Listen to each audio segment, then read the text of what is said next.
Well, greetings and salutations to the 310 tribe. Hopefully, you guys have all had a great week thus far. Good to see everybody here. I see Coco, Janie, Keegan, Yvonne, Linda, Kelly, Lori, Lou, Kathy B, Rob Barber. Who else? Mrs. D. Love that picture. Pamela, Kelly, Aldo, Sir Pierce the Veil, Kendall and Lisa Nelson. How is everybody? Man, well, I'm super excited that I had my daughter on Monday. That was cool to have her on. I honestly didn't think she would do it, but she did, and she had a good time. And yeah, I know it's hard for kids to sit still for a couple hours. They get uh, too much sugar going on or something. They gotta get up and move around. But no, it was fun. Anytime they want to come on, I always try to have them on because you never know, right? You never know. And anyways, so tonight I'm going to finish the second part of this Prophecy 101, and I'll do the New Testament survey. And then Friday, I'll do the last part, part three, which is just going to be talking about all the different eschatological positions and why Christians should study Bible prophecy. So if you can, tune in for that. I don't know exactly what time it'll be Friday because I'll be working late and I don't know exactly what time I'll get home. So as soon as I get in, it'll be, I'm assuming, before 9 Eastern. So I'll do my best to get in. I may still be in work clothes, but we'll see how that goes. All right. Well, good to see folks. Admin stuff. Yes, next Wednesday I'll be on with Lauren from Certainty from Uncertain Times. And then I want to say, okay, let me back up. So Saturday, I think I'm doing an interview with Amy from Girl Who Loves Jesus. Wednesday, we'll be on with Lauren Karen. And then Sunday, I think it's the 6th, I'll be on with Sunshine Baptist Church or Sunshine Church there in New Mexico. Sorry, Jason, I wasn't sure if you're Baptist or not. I can't remember if you're Baptist or Calvary or Bible Church. But so that'll be Sunday, and I know I have more scheduled. I have like 4 different calendars, so I have to constantly kind of bounce around to different calendars to look at everything. Um, ooh, somebody's Hazelnut, you're watching from the Orlando Prophecy Watchers Conference. That's awesome. One of these days, I will make it down to that conference. If we're still here, my goal is to make it down to one of those. I like the one in Oklahoma. It's really big, really nice. But I still want to do the Orlando one. Um, Heather says Sunshine Church is a Bible. Okay, good. Sunshine Church, a Bible Church. I keep wanting to say Baptist. Uh, that's the old Baptist in me, I guess. Anyways, so that's going on this week. April 11th and 12th, there's a prophecy conference in Guthrie, Oklahoma. If you live anywhere in that area, I would recommend going to that. I don't know if they're live streaming it. I don't think that they are, but Skiz asks a dumb question. What is the difference between Calvary, Baptist, and Bible church? Okay, so I know what a Baptist church is traditionally, and the Baptist goes back to a little after the Reformation. Uh, Despite the name, it actually is talking about those who identified as Protestants that baptized as adults and not as children. They hold to a particular set of, they used to hold to a particular set of distinctive teachings. I don't know if they still do or not. Southern Baptist Church has changed quite a bit over the years. And there's a lot of different kinds of Baptists: American Baptist, Northern Baptist, Southern Baptist, Baptist, Free Will Baptist. It's hard to try and pigeonhole them into one particular belief system. Traditionally speaking, a Baptist, they don't believe in infant baptism or paedo-baptism.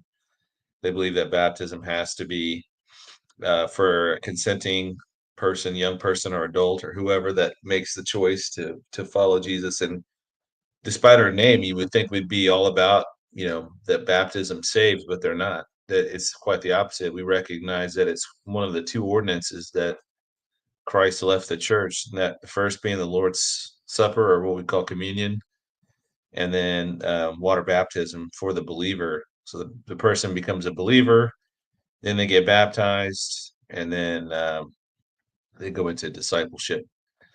And for us, baptism, water doesn't make you any more saved. What makes you saved is your profession of Christ and believing in Christ's finished work on the cross. So Bible churches are traditionally not in. They're like a non-denominational church.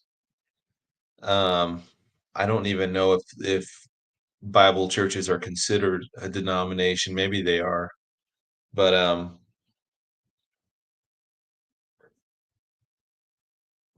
I would think if they're non-denomination in nature, I guess a kind of a safe answer would be to say that they are kind of a verse by verse Bible or a book by book, or they tend to focus on the Bible, tend to be a little bit more evangelistic. Um, but where they fall within like eschatology, I guess that varies pretty widely. And then the Calvary Church is the distinctive set of churches created by Chuck Smith back in the 60s or 70s. And they're strictly verse by verse. Or they're supposed to be verse by verse. I guess they like JD Farag, he does verse by verse, or in Kurt Reed and others. But they also set aside a time for like a prophecy update or things like that. So, but traditionally they're verse by verse. So, hey Renee, it's good to see you from Visalia. Visalia. I don't. Is that must be Northern California? Um, Richard Browder is on here somewhere. I saw him. Aldo, Heather, KG, Saved by Faith, and Grace. Jonathan Sinclair, Vindog is in the house. I got to get on with Vindog. We got. I'll email you after this, and we'll get something on the books. Um, Matthew Prutch. We fly soon, sister Nicole. I don't even know how to say your last name. Warbets. Warbets. I love my dogs. Gloria is in the house. Hey, Gloria, good to see you. Michael. All right, so let's get started with this um, New Testament survey.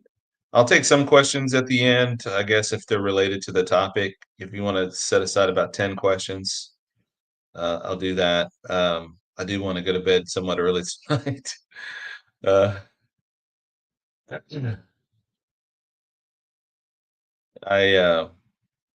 for whatever reason, I'm not sleeping good on this bed, so I'm not sleeping. I gotta figure out some way to get to sleep longer. Marion from Auckland. Hey, good to see you from down under. I don't know. I guess you guys say down under too, huh? I don't know if that's just an Aussie thing or not.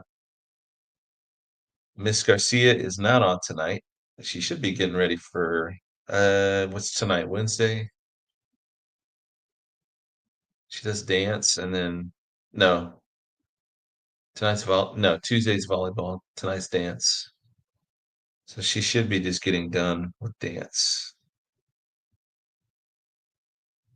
Yeah. Good to have you on here, Jonathan. Glad you made it. Lori asks, "How's my mom?" My mom is recovering very nicely. It's very, very good to see her recovering. She was on here, I think Monday for a little bit. She's still working on texting and doing stuff on her iPad and stuff. And my sister got her to get all of the apps and all the font and all that stuff way bigger so that she can actually like use her fingers to do that stuff. But yeah, she is recovering, and speech is you could hardly tell at all. So yeah, I know she misses being on here. Okay, get started on this.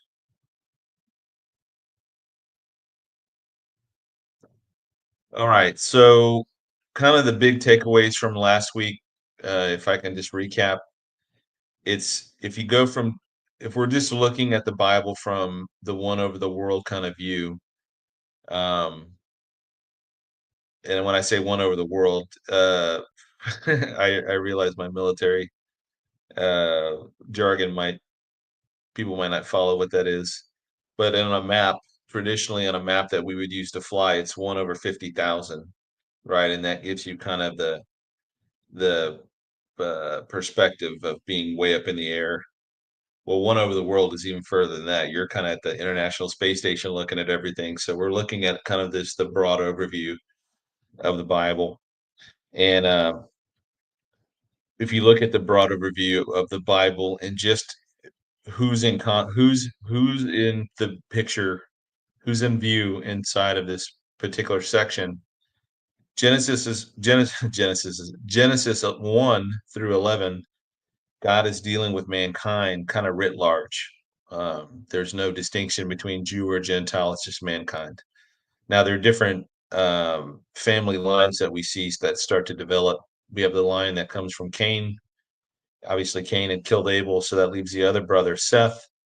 And we trace the rest of the lineage from Adam through Seth onto Enoch, Methuselah, Noah, and then Noah's three sons, Shem, Ham, Japheth. And then it was from the line of Shem that a guy named Abraham would come into picture in Genesis 12. And I want to say it's in Genesis 12 or Genesis 14, but Abraham is called a Hebrew.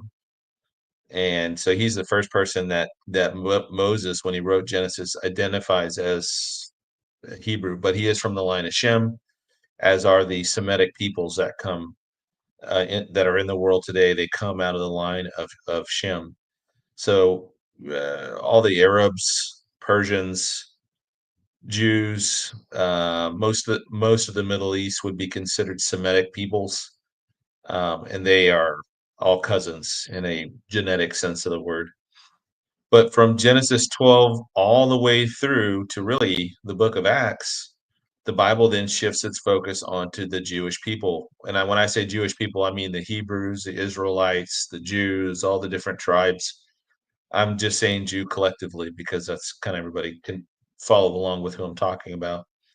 But all of the Israelites from the 12 tribes, even before they were called Israelites, the Hebrews, all of them is the focus of the majority of the rest of the Old Testament as well as the beginning of the New Testament.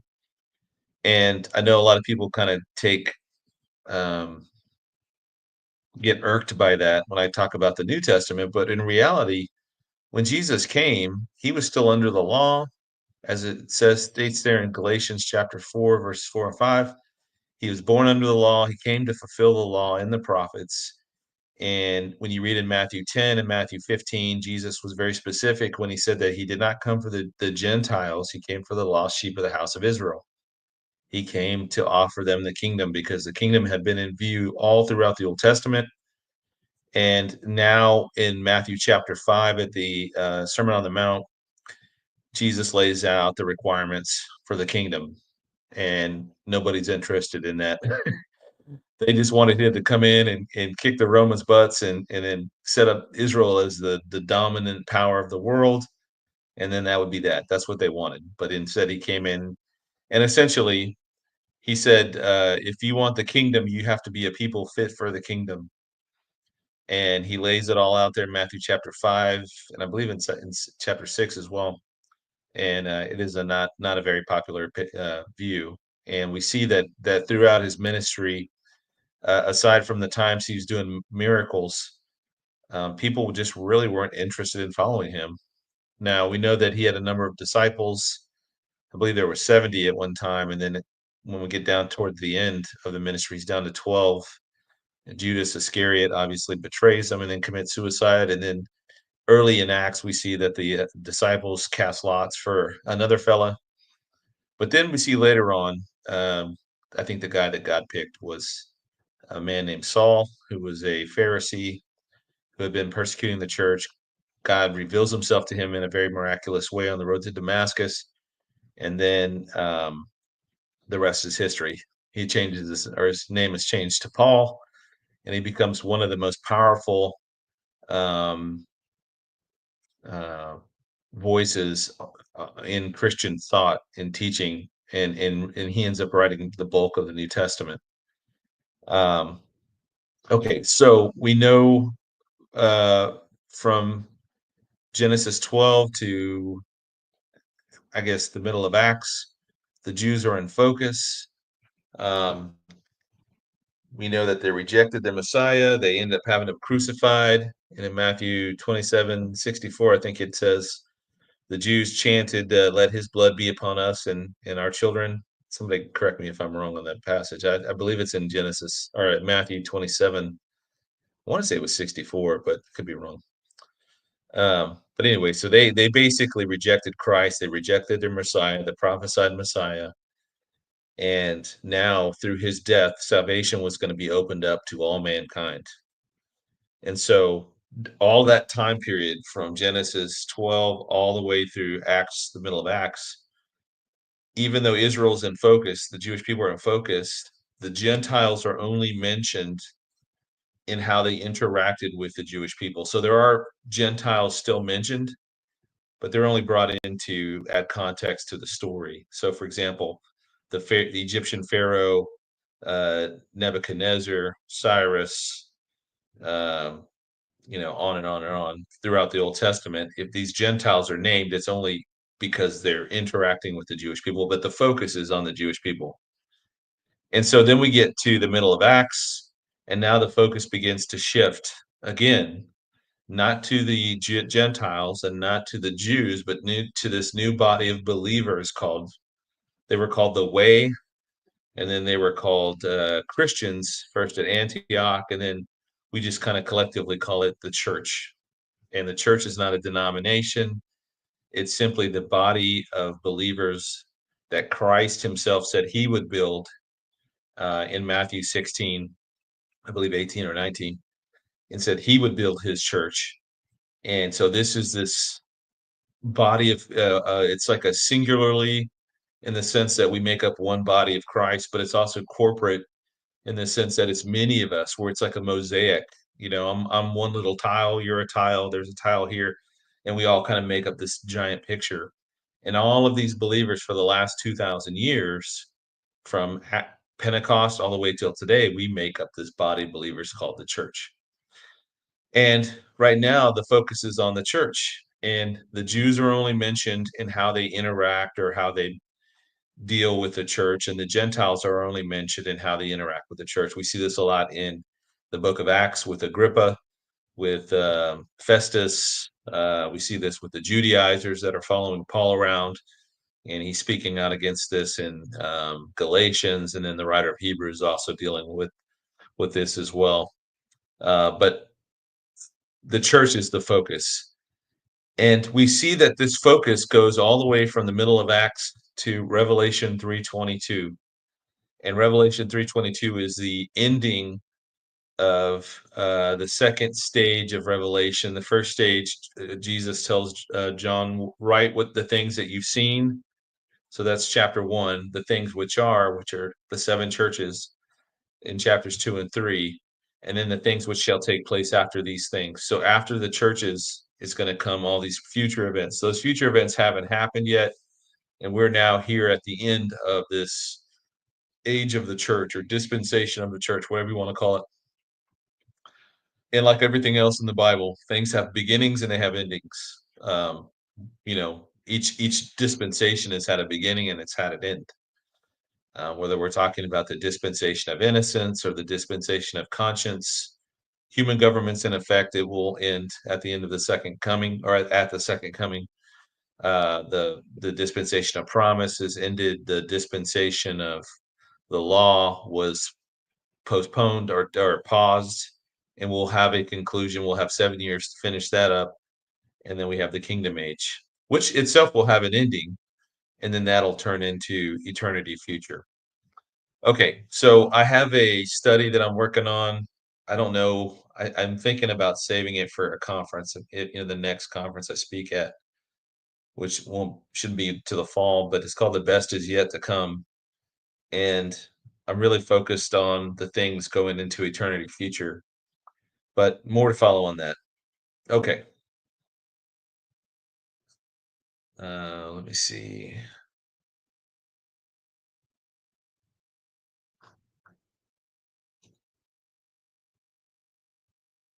All right,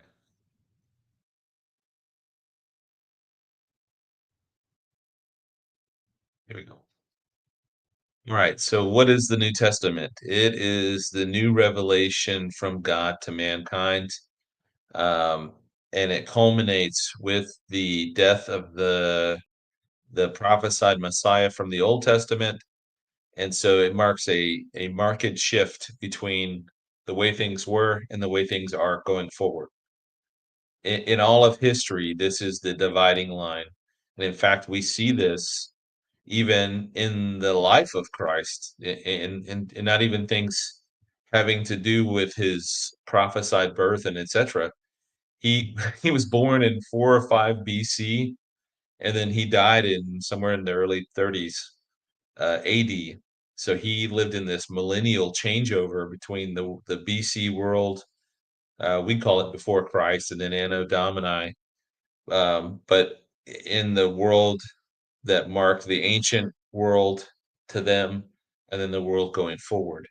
Now, to us, that's 2,000 years in the past, so it's all ancient to us, but if you lived in the first century, I mean, this was a very messianic time.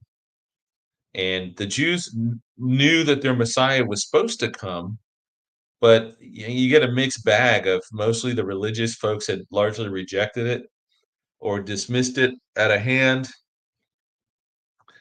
And then they also had a very skewed idea of what the Messiah was going to be. They didn't believe that it would be God incarnate. They just believed it would be a man like Moses that would come and save them nationally. But uh, there was a few people that were expecting the Messiah to come. Simeon and Anna the prophetess there in the temple early on. Those are the two that are mentioned.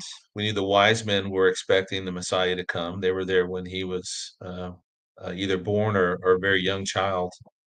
And then, there's a handful of people, but by and large, the world had moved on, and the idea that the Messiah was going to someday come, and that seemed just very far fetched and ridiculous.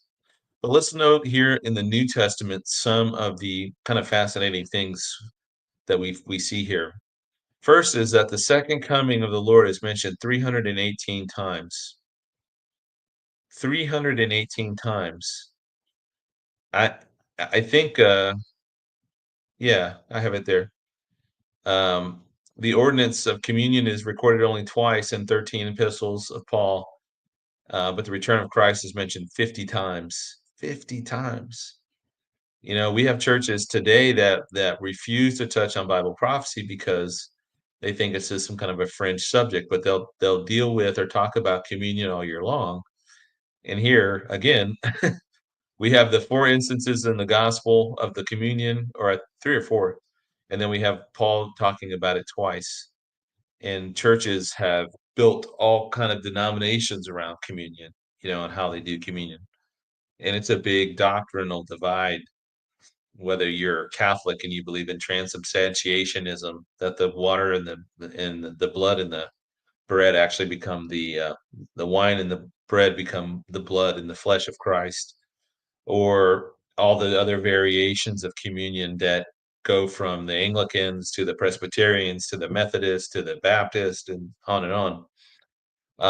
But if we just kind of look at it collectively, 6 times versus 50 times or versus 318 times, or the fact that 1 out of every 27 verses deals with the Lord's coming. It is a dominant topic in the New Testament, and it's an absolute travesty that churches refuse to deal with it or talk about it. I don't get it. I don't get it. Um, I know there are other good um, disciplines in Scripture. I know that things like discipleship and evangelism and understanding your gifts and I mean, there's a lot of good things to do in Scripture and a lot of good things to study. But the fact that churches overwhelmingly reject even dealing with this subject at all for any reason is one of the great tragedies and travesties of the end of this dispensation. But it does align. I mean, it aligns with the church age that we're in, the dominant church age being the Laodiceans. And for every mention of baptism, the return of Christ is mentioned 20 times. Well, we know baptism is mentioned a few times in Scripture, but for every time it is mentioned, 20 times the return of the Lord is mentioned. Now, since all the Old Testament prophecies concerning the Lord's first coming were fulfilled literally, shouldn't we expect all the second coming prophecies to be literally fulfilled as well? And I would say a hearty yes, absolutely. And again, the reason this channel even exists and channels like this is because churches just don't teach on it anymore. They gave up teaching on it, and I think that's to the detriment of any church that refuses to teach on prophecy will ultimately fill that void with something else. And generally speaking, it never works out well for them.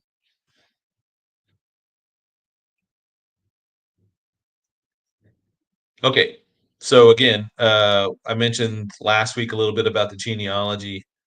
Well, this week we look at the genealogy of Christ, and with regard to Matthew's version, we have Joseph's genealogy that begins with Abraham and ends with Joseph.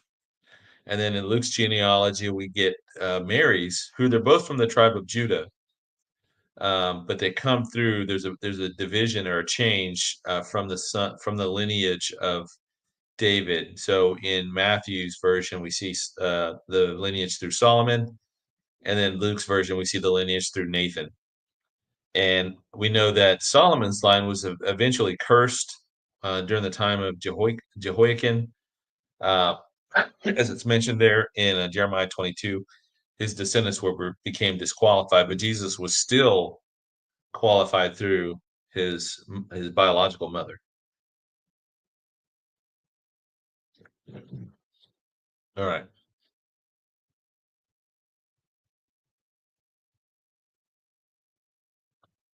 So Matthew's genealogy proves Jesus' legal right to David's throne, and then Luke's proves Jesus' physical descent from David via Mary.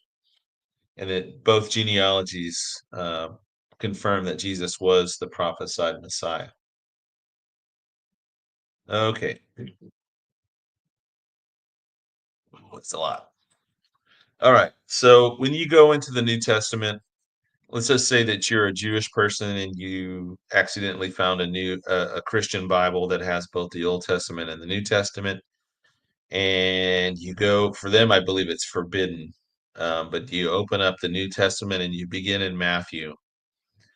And it's interesting to me that both Matthew and Revelation are two of the most heavily Jewish books in the entire Bible, um, and in the New Testament. And you have one at the beginning and one at the end. So if you were a Jew and you opened up Matthew, the first thing would be thrown right in your face is the genealogy that starts with Abraham and goes all the way to Christ. As you go through Matthew, you'll notice that a lot of the phrases and some of the terminology and things that are used or done there aren't explained, whereas they are explained in the other gospels. And to me, and that not just me, but to a lot of people, that this lends credence to the idea that math not that the gospels present four facets of Christ, um, birth, life, ministry, and death and resurrection. But we also can look at and see how that this also presents, from the writer's perspective, a particular audience they had in mind. And then with regard to Matthew, who was this tax collector that was called to be a disciple, he writes, um, he writes with a Jewish audience in mind. And again, that's not to say that other people can't read it and take things away from it. That's not what any of this means. It just means that, if I wrote a book, um, and I had another friend of mine from New York that wrote a book, and another person from Sweden that wrote a book, and another person from I don't know, Turkey wrote a book, and we're all presenting the same discussion on the same particular topic. I might throw in euphemisms or turn of phrases or things in there that a fellow Texan or somebody from where I'm from, I don't have to explain it to them. They know what that means. Whereas the other books are going to write things with particular idioms and phrases, etc., that I'm not going to understand. And they may put in there, hey, here's what this means. Well, this is kind of the same thing. The Gospels, God had it so that every particular group of people could be represented by this. And certainly we would look at the Jewish people as having an Asian or a Near East mentality, or how they think about things, how their logic works, how culturally there's a lot of shared similarities with other Near Eastern cultures, etc. And those are very different from a Western mindset of the Romans and how the Romans looked at a problem. In prophecy, that there's that phrase that's been used for a long time because it goes back to the way that Hebrews think about things. The Jewish people think about things, that prophecy is pattern, right? Well, that's different from how a Western Gentile would look at prophecy. Prophecy is something I predict, and it happens in the future. We think very linearly, whereas they think more in patterns and circular reasoning on things. And that's the kind of the big divide between the East and the West. Well, then you also had the Greeks, who were the progenitors of the Romans being kind of a compilation of other European groups that come together. But the Greeks were the real brainiacs. They were the philosophers. They were tackling the heavy issues of wisdom and philosophy and intelligence and purpose and reason and existence. All those kinds of things were things that the Greek philosophers loved to tackle. And so you had a very kind of brainy group here as well. And then you had the last group that's in mind here in focus is the church.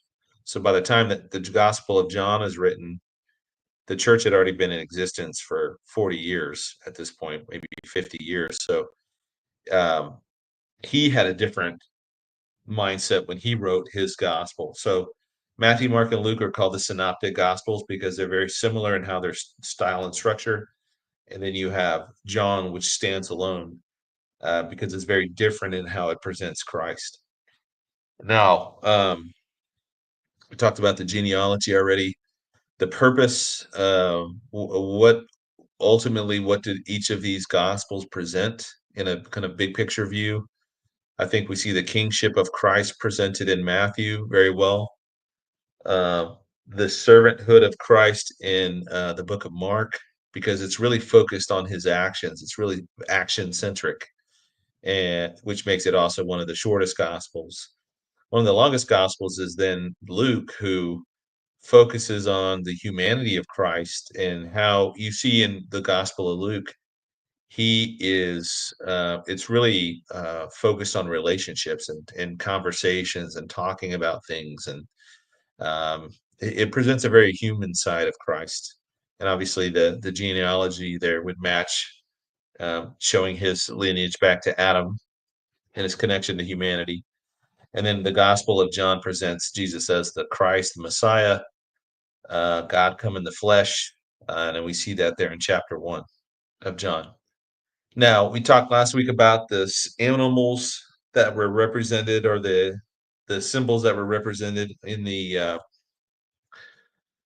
Exodus, during the time of the Exodus, when the Israelites would form all their camps up um, around the tabernacle. And so they'd have the tabernacle in the center with the Levites there, and then the other tribes would line up into their respective camps. And each of those camps had the largest tribe would have their guidon, or their their flag out there with their symbol, so people knew where to go and stuff. And those match up exactly with the cherubim angels that we see in Revelation and other chapters, Ezekiel. But those also align here with the Gospels and how they present Christ. Obviously, the king, we call it King of the Jungle, is a lion. That's also the symbol for the tribe of Judah. And then we have the servanthood. It's in some translations, you might have a bull or a cow or an ox. It's some type of what we call a beast of burden, hoofed animal. Uh, it's some kind of a cow, cow or bull or something. You just say ox.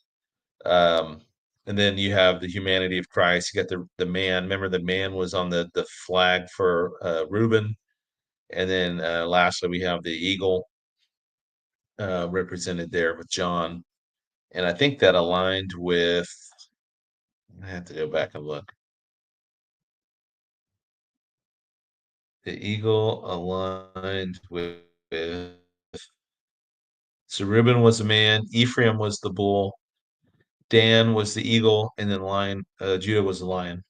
So, and then in here, in the Synoptic Gospels, we have a version of the Olivet Discourse. So Matthew, Mark, and Luke each have a version of the Olivet Discourse. So this is that kind of quintessential um, discussion that Jesus had with the four disciples about the last days, everything kind of pertaining to the last days. And I've said this a lot, but if you think about Daniel 9:24 through 27, or the 70 weeks of Daniel, if you want to think about future prophecy, you could think of Daniel 9:24 through 27 as the thesis, and then the Olivet Discourse as an outline, and then the book of Revelation as the detailed narrative. We get an outline in the Olivet Discourse, and it's not meant to be um, super detailed on things. There are some details in there that timestamp it, like the middle point and the end, etc. But things leading up to it on the front end, it gets very blurry, and it's hard to differentiate whether or not we see the church inside the beginning of Matthew 24 and what we would consider the birth pangs. Certainly, I would look around today and for much of the 20th century as part of the birth pangs. Um, I could be wrong. The birth pangs could be something completely unique and starting after the rapture of the church, but it seems like we're in it now to a certain degree, and then we're removed, and then it continues on. Key passage here in Matthew is 2:2, and it says, this is the wise men saying, "Where is he who is born King of the Jews? For we have seen his star in the east and have come to worship him." Key text for Mark is 10:45. It says, "For even the Son of Man did not come to be served, but to serve and to give his life a ransom for many." In Luke 19:10 says, "For the Son of Man has come to seek and to save that which is lost, that which was lost." And then in John 20:30 through 31, um, it says, "And truly Jesus did many other signs in the presence of his disciples, which are not written in this book. But these are written that you may believe that Jesus is the Christ, the Son of God, and that by believing you may have life in his name." Okay. So the Gospel of John does not have the Olivet Discourse, and that also kind of aligns with the idea that the primary audience is the church. If John is writing to the church and presenting the gospel of Jesus Christ to the church as he saw it and how he understood it, with the full revelation that Jesus was God come in the flesh, um, it makes sense that and you remember, he hadn't gotten the revelation yet, so he doesn't know um, what all is going to happen. But he's written the Gospel of John well after Paul's time, and he's read all Paul's writings, and he's understanding what Paul's describing about the church not going through the tribulation. Well, it makes sense that there is no Olivet discourse in the Gospel of John because the church doesn't go through it. If the church is the primary audience, so that makes sense, right? And that also makes sense that we don't see um, passages or even whole books designed to prepare the church for the coming tribulation. No, it never does, because the church doesn't go through that tribulation. The church goes through tribulation, yes. We go through trials and tribulation, and from day one all the way until the end of our time here, this dispensation, the church will go through trials and tribulations. That means there are Christians being persecuted around the world right now, like crazy, in Africa, in China, in the rest of Asia, in Russia, in the Middle East, in Latin America, Central America, in North America, in Europe. Christians are either being marginalized, persecuted, thrown in jail. I'm just, it's getting crazy. And it used to not be even Europe, but now, I mean, if you even pray silently outside of a clinic that terminates human life, you're automatically can be arrested and thrown in jail for years, even for thought crimes and things like that. So just because you're not being killed, on camera by guys in orange jumpsuits or whatever, that doesn't mean that you're not being persecuted. There's a lot of ways we get persecuted, even here in the West, even in a very Christian-friendly environment, even in states. I mean, marginalization is a huge um, discriminator against a lot of Bible-believing Christians. And this is not even necessarily anything to do with prophecy, but if you work at a business and you're very devout Christian and you don't drink or joke around like the rest of the guys do, you tend to stand out. You don't get invited to things. Next thing you're being marginalized by your management. I mean, it goes into relationships, it goes into education, opportunities for work or for school once they find out that you believe in Jesus or that you believe in the Bible. We've seen this all too many times. I mean, this is happening all over. The point is that the church has never had it easy for the last 2,000 years because we live in a fallen world and Satan still controls this world. According to 1 John 5:19, Satan is still kind of running things on this planet, so he is not making it easy for the church. He's doing everything he can to corrupt it and to persecute it and to destroy it. But yeah, so we've been under the wrath of man for all this time. And whether we're talking about the Holocaust or Mao Zedong or Stalin or Napoleon or Genghis Khan or the Ottoman Turks or whoever, we've been under the terrible wraths for, excuse me, a long time. So it's not been a walk in the park. And yeah. But that's not the same as what's coming. There was a specific 7-year period of time called the 70th week of Daniel, and we'll talk about that here in a little bit. But that is specifically set aside for two reasons. One is, according to Jeremiah 37 through 11, it's to destroy all the nations of this world. And to date, that has not happened because there's still nations everywhere. What that means is that God is going to upend and destroy man's control over the planet. And then secondly, it's going to discipline Israel, punish Israel, but discipline her, bring her back to the point that she recognizes her Messiah. And we see that in Zechariah as well, that that 2/3 will perish, but a third will be purified and brought through that 70th week of Daniel. Okay. Now, regarding the passage on the rapture, um, I I would just say I know some people can make a case for it in certain places. I just say in a general broad sense, we don't see the rapture taught in the Gospels until the upper room discourse. And this is where Jesus is Judas has already left and Jesus has got the other 11 in there. And he shares with them, he says, if I'm going to go away, but when I go away, I'm going to go to prepare a place for you. And then I'm going to come back and I'm going to take you to be where I am. Right. And so that is opening salvo on the one of the strongest cases for the rapture. That gives us the why. Why is there a rapture? The critics of the pre-tribulation rapture, one of the things they love to accuse us of is that we're escapists, that we're afraid of the hard times, that we want to get out of here because of a little persecution. That is not what the rapture is about. And it has nothing to do with this particular generation that we're in.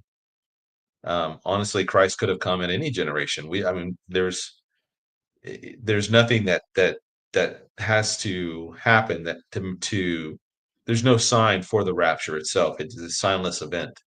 There's nothing that needs to precede it. So theoretically, it could have come a long time ago. The point is that the generation that it does come and does happen in, that's just the generation that it's going to be. And it has nothing to do with the people that are born in that generation. They have no control over when the rapture is going to happen or when Christ decides to come back and take his church home. I didn't have any say over when I was born. I'm sure you didn't have any say over when you were born either. It's just this is the way things have worked out. We could have very easily have been, having this conversation in a room 200 years ago somewhere. But the point is that we are the generation, and we are the ones seeing all this stuff coming together and converging all very, very quickly in mind-bogglingly fast ways that just it's hard even now to deny the evidence. I would liken it to people that deny that Trump's been under this persecution for the last 9 years. There's people out there that deny it, that don't think that he's been persecuted enough or hardly at all.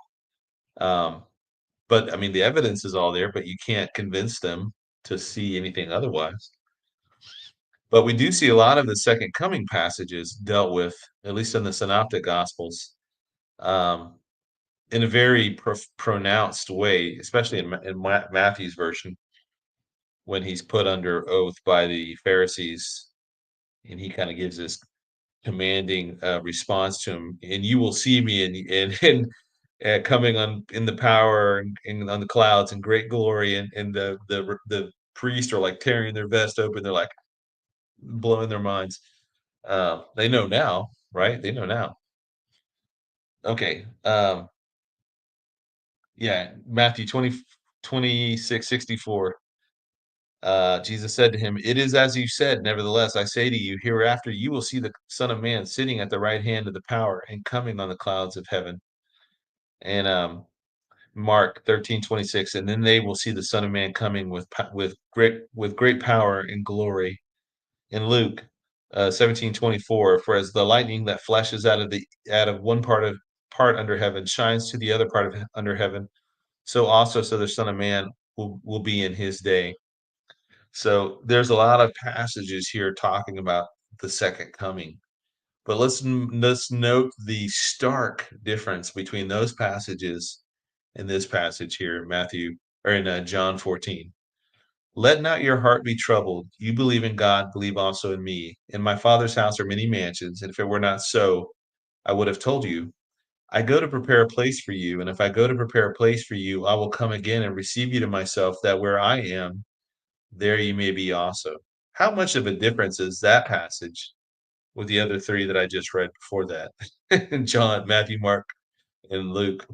When Christ comes at the second coming, he is not coming as this humble and lowly servant. He is coming on the clouds of heaven, on white horses, with the armies of heaven in tow. He's going to peel the sky back and peel the sky apart in a way that I don't know how that doesn't make sense to me, but he's going to do that. Everybody's going to see him on the earth. They're going to see him coming. And I asked this of L.A. Marzulli. I think I asked him um, in my last discussion with him. Um, we know that at the midpoint, and this is a rabbit trail, in the midpoint, Revelation 12, it talks about that Satan is cast to the earth. Now, I know that at that stage, Satan is going to be bound to the earth in a way that he and the other fallen angels are not going to be able to dimension hop like they do right now. They're able to come in and out of reality and go to whatever levels of reality they are. They're not bound by we're stuck here, right? We're stuck here. We can't go anywhere. But they're not. But at the midpoint, Revelation 12, they do get stuck on the earth, and that's the warning to the earth is woe to those um, on the earth because the devil's coming down having great wrath, right? I'm paraphrasing that. But he's coming down, he's gonna be stuck. And I had the question to LA, well, if they're stuck down here and there's, trillions of fallen angels, are they gonna also fight in the battle of Armageddon against Christ? It seems likely to me that they would if they are stuck here. They're gonna make up part of the armies or the bulk of the armies that fight against Christ at Armageddon. It seems like that would be the case. I don't know. You guys let me know what you think about that in y'all's in the chat, whether you think I'm onto something or if I'm lost my mind. And I'm gonna go to the next slide. What do you guys think about that?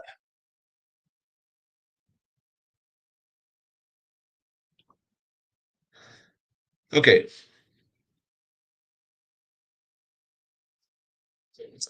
We have different roles of people in both the Old Testament and the New Testament, and I thought I would just have a slide regarding this. So essentially, a prophet is a man who speaks on behalf of God to the people, revealing God's will, his warnings, and things to come. A priest, at least in the Jewish sense of this term, was one who spoke on behalf of the people to God. Now, Jesus functions in this role as a mediator, not from the line of Aaron, but from the line of Aaron's predecessor, who was Melchizedek.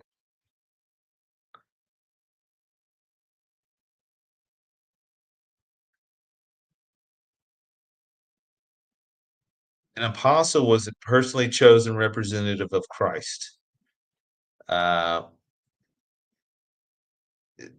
he sent them to establish the church and spread the gospel, and men such as Mark, Luke, and James and Jude were not themselves apostles, but were associated with the apostles in the writing of the New Testament.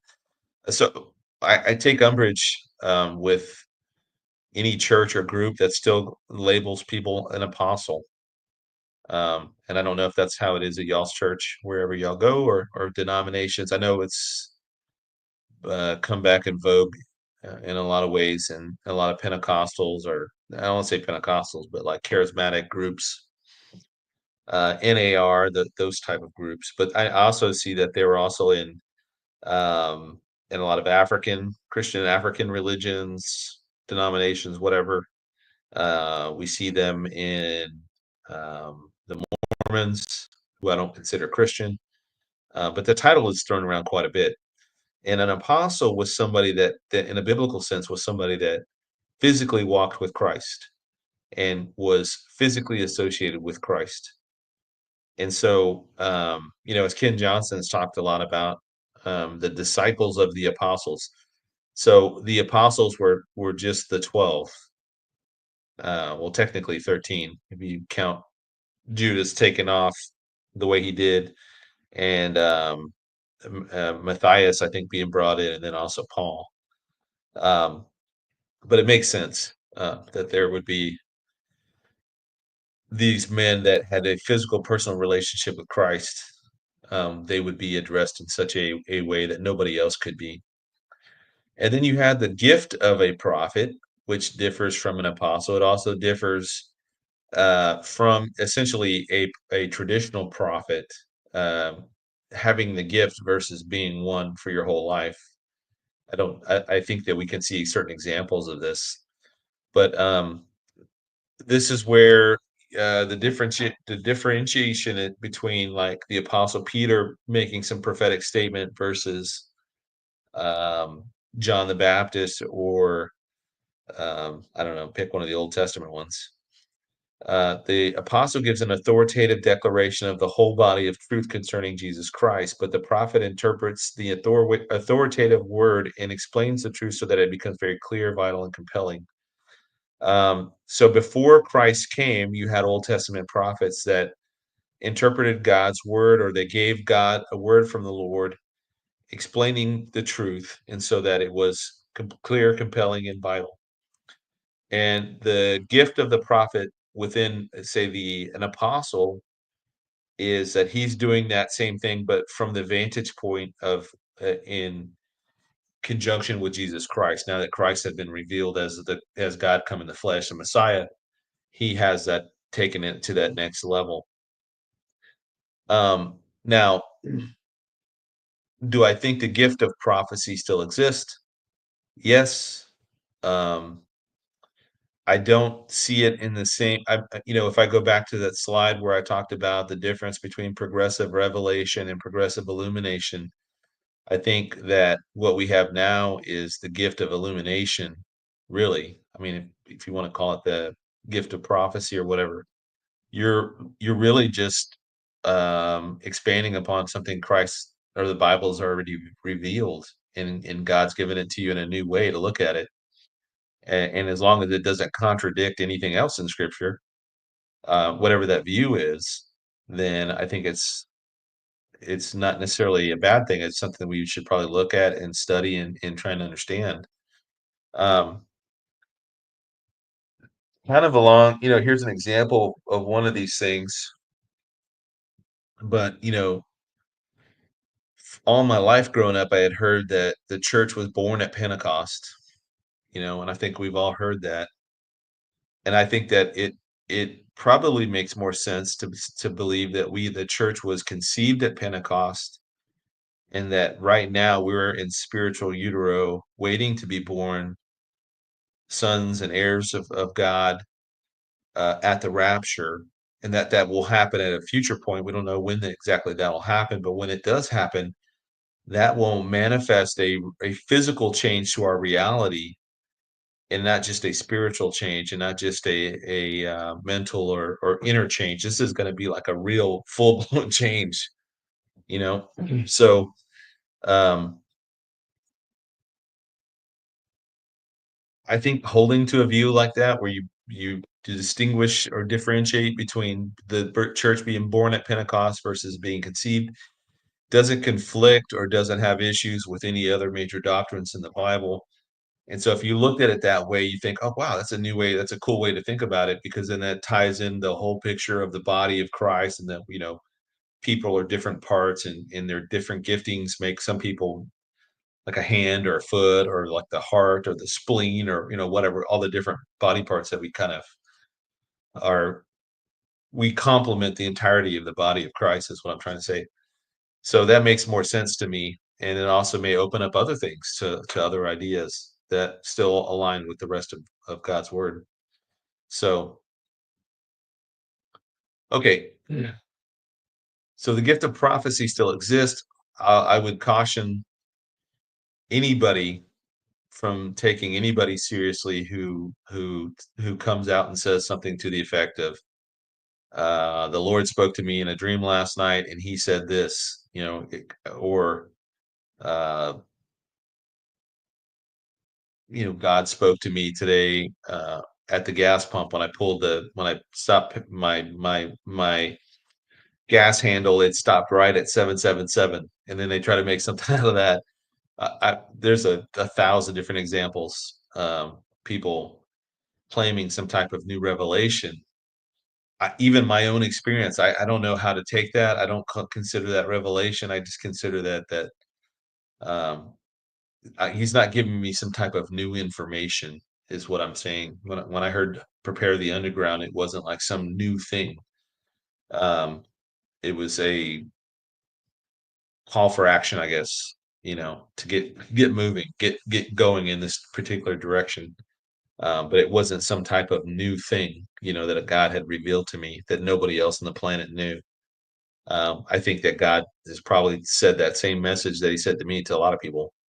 And certainly after 2020, there's been an awakening amongst many Christians that have been very lethargic and very asleep in their rut, of life, and kind of just going through the motions, etc. That was a wake up call for a lot of people. So I think that's what he did for me as well. Okay, so here we have Paul's epistles broken down by subject and regarding prophecy. And you can see here that Paul wrote, if you remove the duplicates in the personal letters, Paul wrote 7 letters to 7 churches.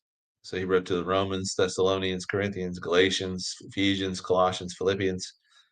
And that also mirrors the 7 letters that Jesus wrote to 7 churches, Ephesus, Smyrna, Pergamos, Thyatira, Sardis, Philadelphia, and Laodicea. And then that also marries up with the kingdom passages, kingdom parables, the mystery kingdom parables in Matthew 13 as well.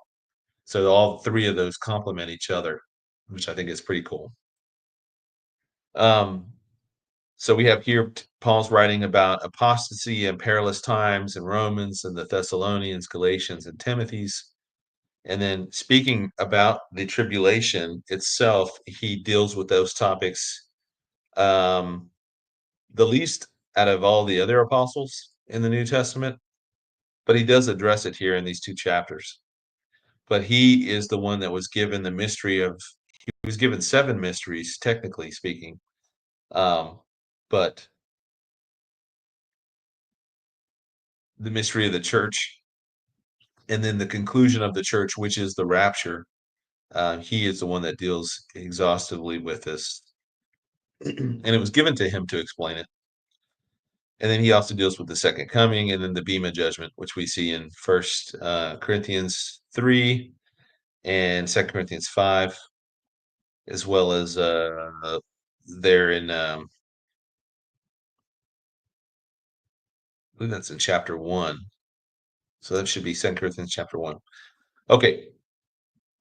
The general epistles, we have the same topics here.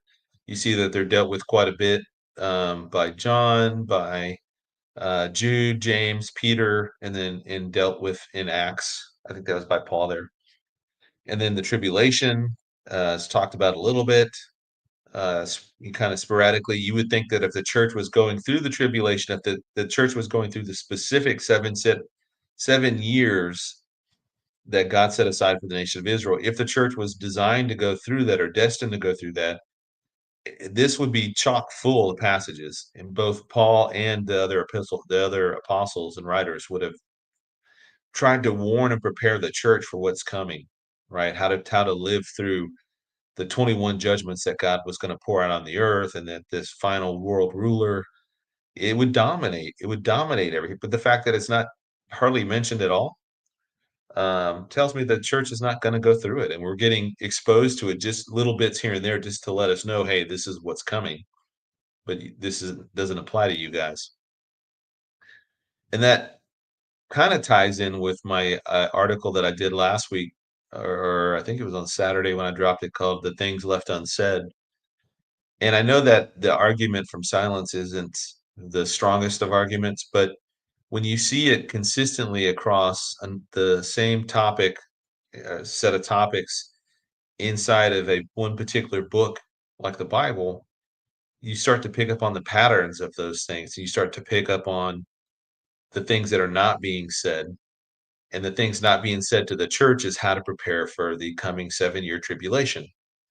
Now, the critics of the pre-tribulation rapture love to say, well, tribulation's been ongoing ever since the first century, and I agree, it has been. That's the wrath of man. That's the wrath of Satan, what we've been under for the last 2,000 plus years. But that's not the 7-year tribulation that's coming. The 7-year 70th week of Daniel is part of the original 70 weeks total. The first 69 weeks have come and gone, and they ended with Christ's death on the cross. And you know what? The church was not in the first 69 weeks, and neither will we be in the 70th week. We have nothing to do with that time period.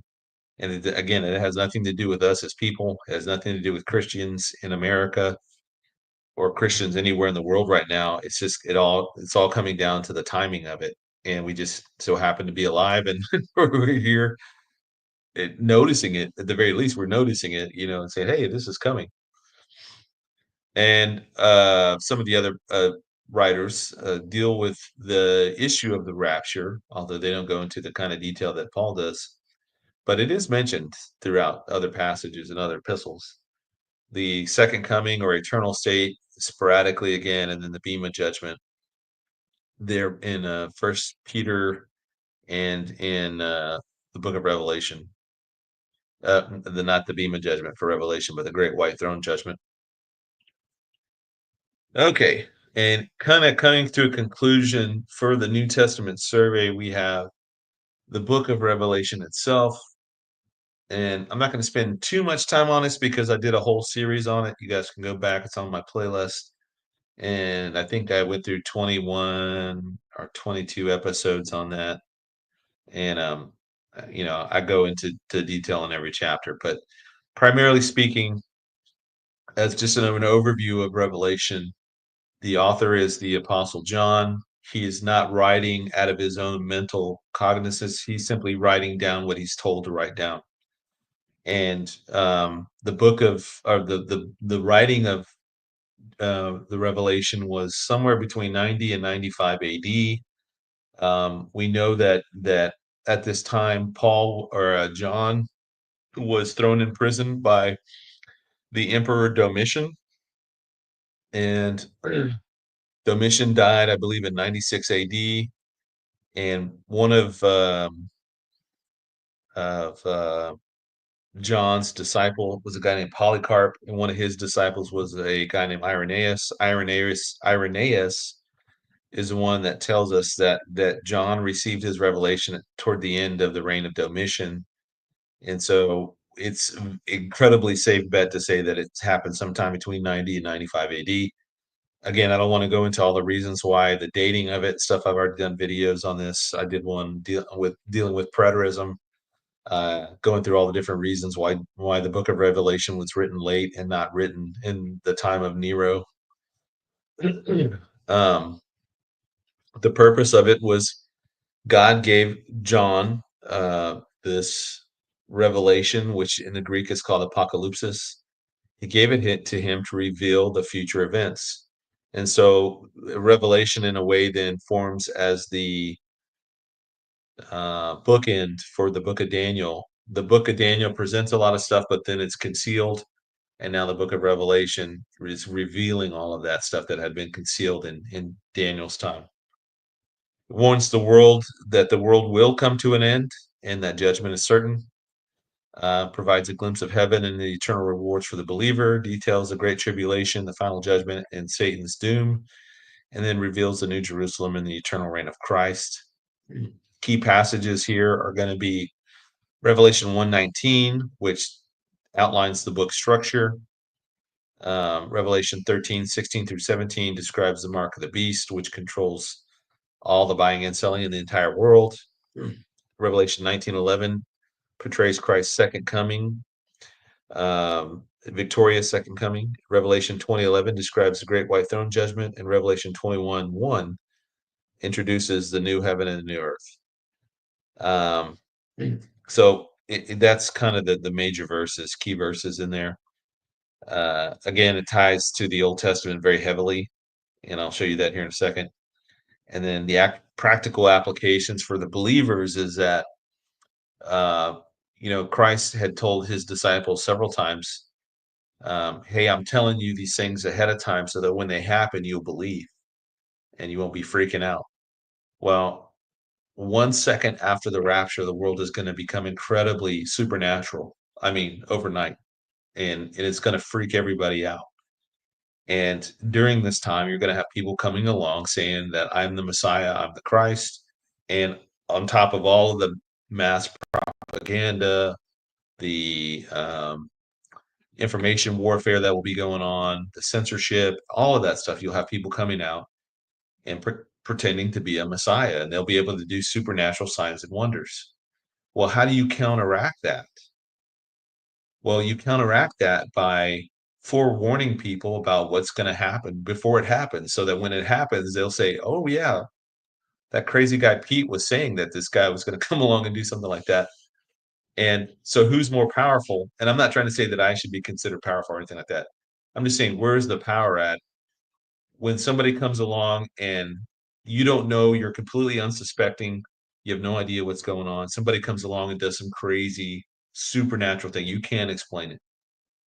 You want to believe that person, like, hey, he's got real power. He's got power that is tapping in from somewhere else. It's not human.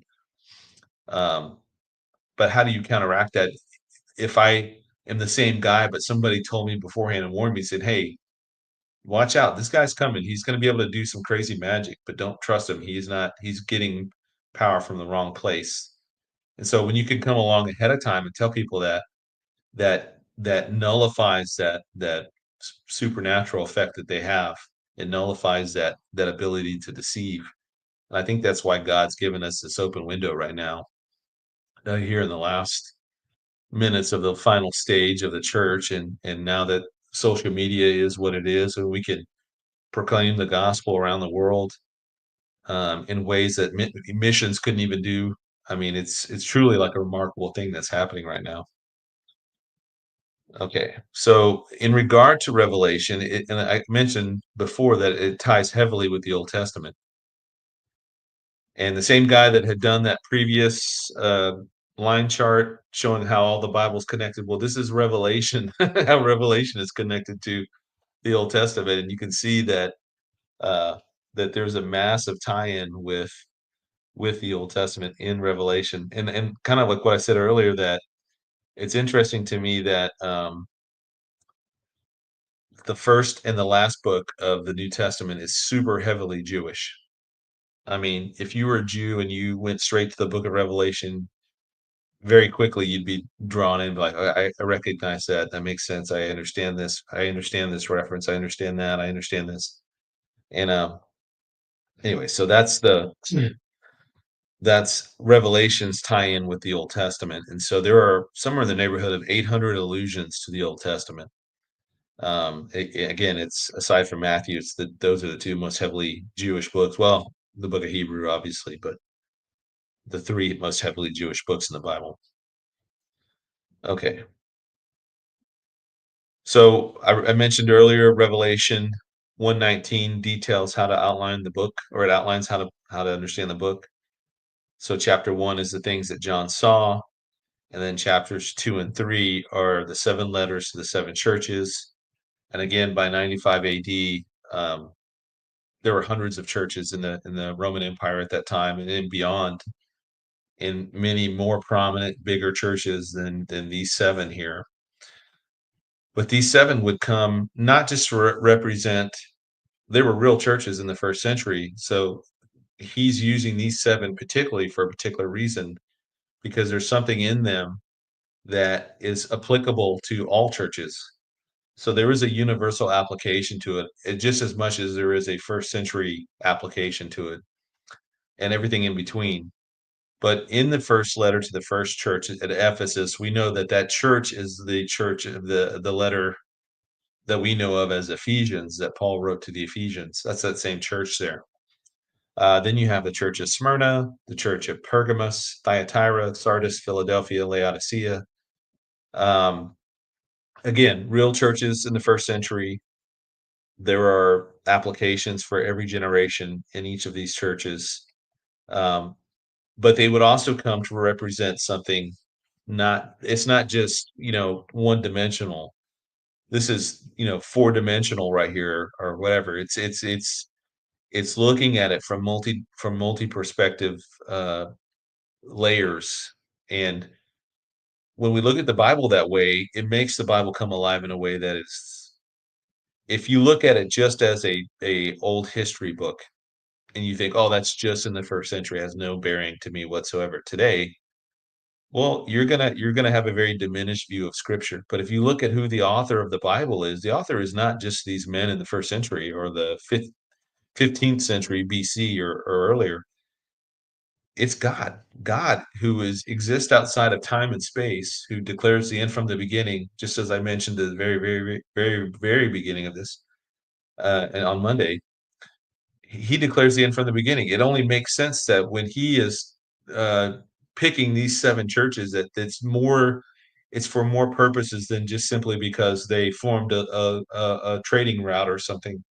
There was something very unique about these churches, and he's able to use them in a way that when we look back in hindsight, we can see historically how these churches would have dominated in the particular eras that they lived in.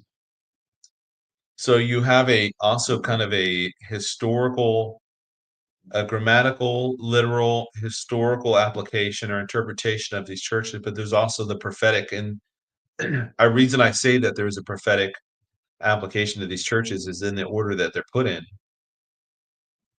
If the church of Laodicea had been the first letter addressed, obviously this whole theory that we have is would be meaningless, but it's not. This is the order that we're given these churches in, and they seem to mirror up pretty nicely with history. So the first century church, we could look at as Ephesus there, 30 AD to 100 AD. Name means beloved. Their commendation, the things that Christ commended them for that was good, was that they fought apostasy and heresy, and they hated the deeds of the Nicolaitans. The condemnation was that they left their first love. The according or corresponding Pauline epistle would be the letter to the Ephesians, and then the associated Matthew 13 parable would be the sower. And then we have the church of Smyrna, and this would come to be the ante-Nicene period, so the time before the Council of Nicaea, so everything before I think it's 312 or 324 AD. So everything before that's considered ante-Nicene. But there was also 10 emperors during this time period that really crushed the church, like really came down hard on the church. I don't know if you want to start that list at Domitian. Some people started at Nero, but really, I mean, going forward from Domitian, I mean, between him and Diocletian, there were some really nasty times of persecution for the church inside of the Roman Empire.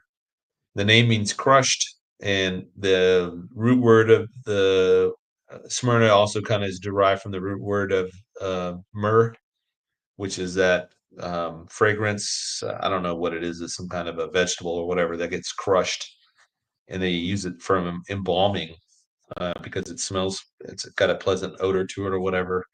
And they would put it on bodies after the bodies were getting prepared for burial. Um, but it is the commended for their works, tribulation, poverty, and there's no condemnation. Christ doesn't have anything negative to say about this church. The corresponding Pauline epistle would be Philippians, and then the corresponding Matthew 13 parable would be the parable of the tares. Now, notice that Smyrna and Philadelphia are in green, which means that there's nothing negative said about them. And then the church at Laodicea is in red, and it has nothing positive said about it. Now we go to the next church, Pergamos. Um, we would consider this the post-Nicene, pre-Catholic era, between 313 AD and 600 AD. And the Catholic, much to the chagrin of the Catholics, they did not start. They weren't the original church. I know they think they are because they want to trace the first pope back to Peter, and that's by really doing a misreading on the actual passage there in Matthew 16. Christ didn't say he was going to build his church on Peter. He said he was going to build his church on what Peter confessed, which is that he is the Christ, that he is God come in the flesh. And so, but during the 300s through the early 600s, there was this was the time that Constantine legalized Christianity inside of the Roman Empire, and he was the guy that came right after Diocletian, and he has this very public conversion, and then leads his army to victory at the Milvian Bridge after seeing like this cross in the sky that said "In hoc signis," or "In this sign conquer," and he has a public conversion to Christianity.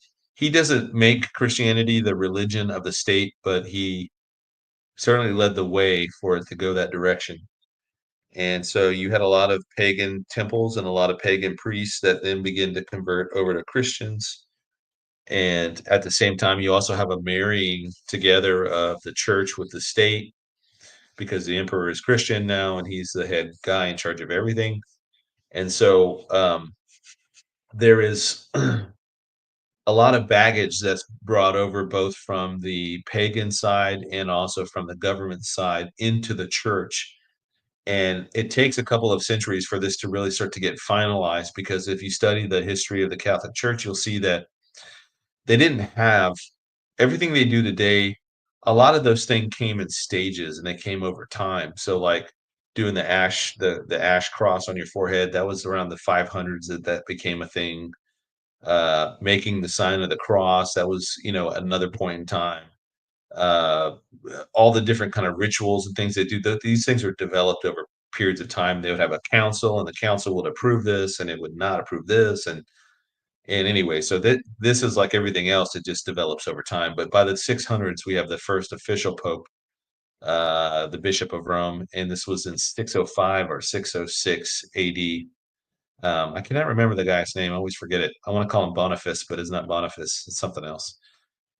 Anyway, so that's kind of the first official pope was around 600 AD. Now, there's been a lot of guys that have been bishops of Rome, and stuff, but the 605 guy he was definitely, I think it was Pope Gregory first, I think. But I think he is like the kind of the what we consider the first official pope, you know. So anyways, so that was kind of the Pergamos there, that they were commended for where the name means mixed marriage or married to the world, and that kind of corresponds to that whole thing I just explained. They're commended for holding fast to his name, but the condemnation is that they allowed the world to come into the church. And so what we saw in Ephesus, where they hated the deeds of the Nicolaitans, have now become the doctrine of the Nicolaitans. So it went from deeds to doctrine. And that happens all the time with all sorts of things. The letters here, because there's both good and bad, you get the letters to the Corinthians that kind of correspond with the Church of Pergamos, and then you get the parable of the mustard seed. Now, Thyatira is what we would consider the Catholic Church, where the Catholic Church dominated most of the civilized world for almost 1,000 years. Um, the name means perpetual sacrifice or continual sacrifice. They're commended for their works, love, service, and faith. They're condemned for their toleration of idolatry and paganism. And then the corresponding Pauline epistle to this would be Galatians, which speaks against religious externalism, which the Catholic churches are heavily indoctrinated with. And then the Matthew 13 parable is the parable of the leaven. And if you go back to the Matthew 13 parables, there's some commonalities amongst things, that the symbols that are used. So leaven is considered a negative thing, a bad thing in these parables. Leaven represents sin, and sin spreads. The birds in the Matthew 13 parables are also negative. So when you see the birds nesting in the tree branches of the mustard seed, that's not good. They're a corrupting influence, because they're the same birds that were eating the seed, which represents the gospel. They were eating the seeds there in the parable of the sower. So again, the birds are not viewed in a positive light here. And then we have the Church of Sardis, which would also come to represent the Protestant Reformation time period, and they're called the Dead Church. Although the word Sardis means like red, or it's like a reddish color, but Christ called them the Dead Church. He commended them for strengthening the things that remain, and he condemned them for their dead denominationalism and the fact that they didn't watch. They weren't watching for his return. The Pauline epistle would best go with this is Romans, um, where salvation is by faith through grace, grace through faith, and then this idea of rejecting replacement theology, which really dominates Revelation or Romans 9 through 11. And then the Matthew 13 parable is the parable of the field. And then we have the Church of Philadelphia, who my website, I get my namesake from this church here. They would come to represent the evangelical movements that began in the 1700s and moving forward the next 300 years plus years. They're commended for their brotherly, or the name means brotherly love. They're commended for keeping his word. They have a little strength, but they haven't denied his name, and there's no condemnation for them. The Pauline epistle would obviously be the rapture, or the Thessalonian to the letters to the Thessalonian church where the rapture is first introduced. And the corresponding Matthew 13 parable is the pearl of great price. And then finally, the last church we have is Laodicea, would represent the kind of postmodern era.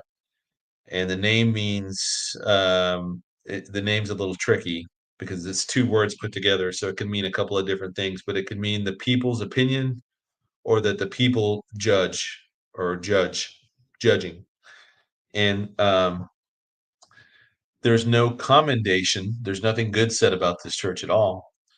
And so they're unique in that respects, and that they are noted for being lukewarm, who think they're rich, but are really poor, blind, and naked. And then the Pauline epistle corresponds with this as Colossians, in whom, in the letter to the Colossians, they're told to exchange letters with the Laodiceans. And at that time, Paul's not addressing the Laodiceans in a negative light. So this also lends credence to the idea that this was much later, from Paul's time, because Paul's not addressing the issues that Jesus is condemning the Ephesians for, in the sense that they left their first love. And then Paul was also familiar with the church at Laodicea.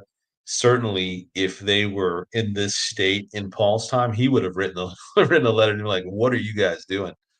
And then the corresponding Matthew 13 parable is the dragnet. Okay.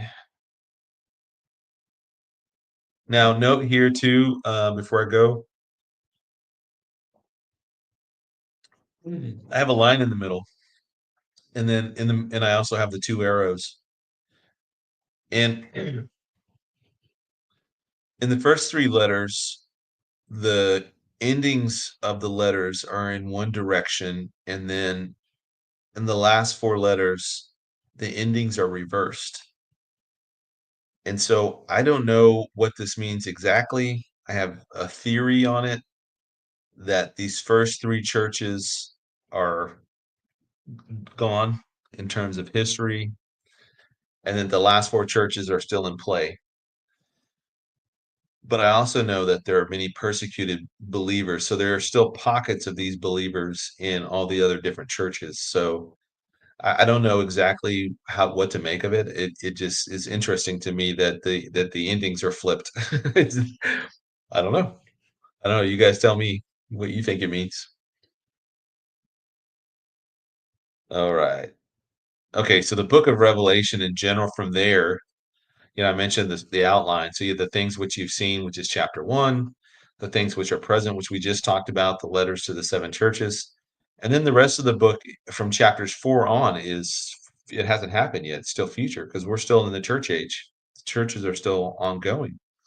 And that doesn't end until the rapture. And we see a picture of the rapture with John being caught up there in Genesis, Matthew, Revelation 4, 1 and 2.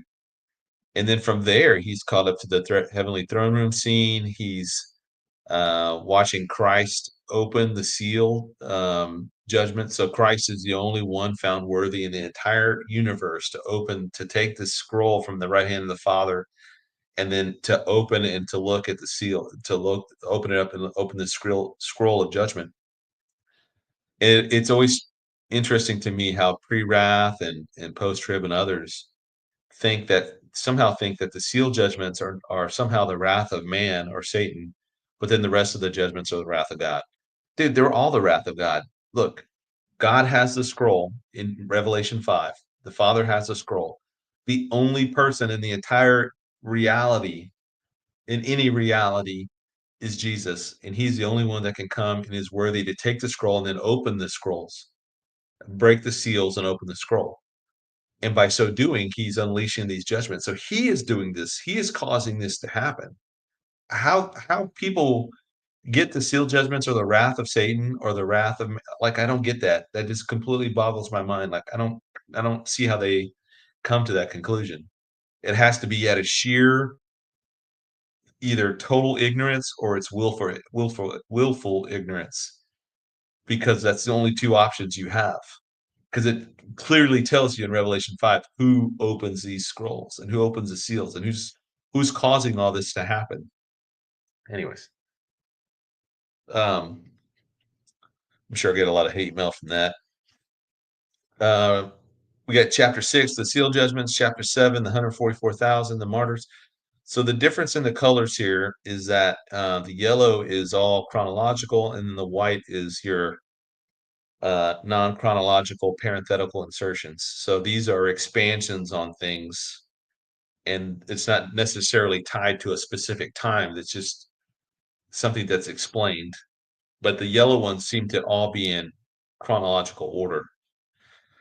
The trumpet judgments, chapter 8, 1 through 4, and then the trumpet judgments 5 and 6 in chapter 9, and then obviously each of the judgments, they have the seventh of something. The seventh opens the next series of judgments. Chapter 10, we have the little book. 11, the two witnesses and the seventh trumpet. Chapter 12, we have probably the most symbolic chapter in the entire book is there in chapter 12, where it's given all the symbolism. But some of the stuff that's happening, you get the whole life of Christ in one verse. But it seems from the midpoint of that chapter to the end of chapter 12 that seems to correspond with the middle point of the tribulation, the 7-year tribulation. So right at the 3.5-year mark, and it seems to go to the end. So chapter 13, the rise of the beast and the false prophet. So the beast being the system as well as the man, and then his aide de camp, who is the false prophet. Uh, Revelation 14 and 15, you have Jesus and the end times harvest, and then you have a throne room scene there as well. Chapter 16, the bowl judgments. Chapter 17 and 18, the judgment of Babylon. And then chapters 19, which is the second coming, and that officially puts an end to human rule on the earth in terms of, us running our own show down here. And then chapter 20, it's the millennial kingdom. And at the end of that, there was a short season. We're not told how long that season is, but Satan is loosed for a short season from the abyss. And he's able to amass a massive army. They march on Jerusalem, and they're all subsequently destroyed very quickly by God. And then that goes straight into the great white throne judgment, where the wicked of all time are judged. I don't know if that includes the righteous inside of the millennial kingdom, if they're judged there as well. It seems to indicate that they might be, but the wicked for sure of all time are going to be judged at the great white throne judgment. And then Revelation 21 and 22, it's the new heavens and the new earth. And there are, even though it's into eternity future, there does seem to be some time markers indicating in there when you have like the trees that line the river, and their fruits and stuff change through the seasons and whatnot,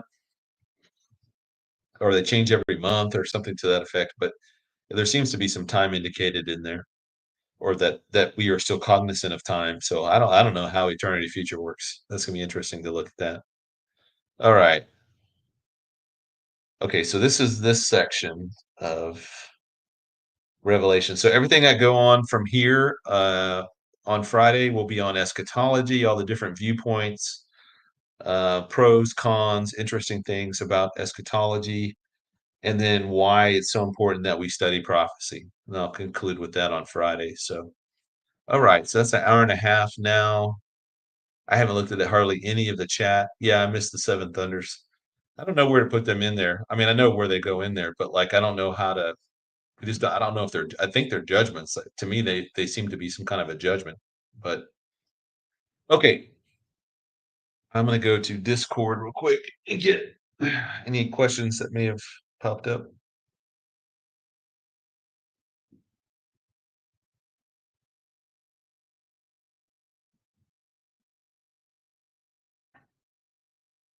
Okay, questions. Thank you, Catalin, Coco Bear, and I think it's,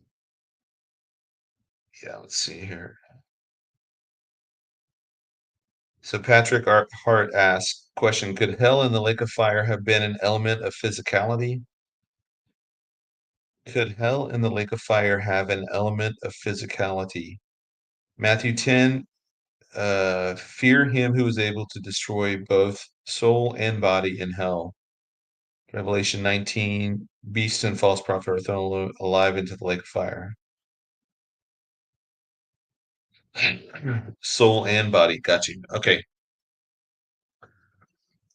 Well, just like the church, well, really everybody. I mean, but like part of what makes the rapture is that it's going to resurrect the dead in Christ, who they're alive now in a spirit form in heaven.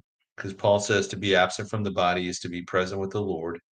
We know at Christ's crucifixion that when he descended down, he took the paradise side of Sheol and took that back up with him. He took captivity captive back up to the heavenlies, but they're still in their spirit form.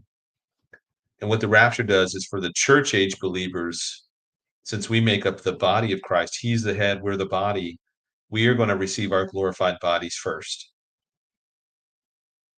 And that's the dead, the people that have already died for the last 2,000 years. So it's not just our generation, it's every generation of Christians or that have already come and gone are going to be resurrected. So it's not just our generation that's going to get the rapture. I mean, we're just the only generation that's going to do it from a living standpoint. But every generation of Christian of the church is going to participate in the rapture.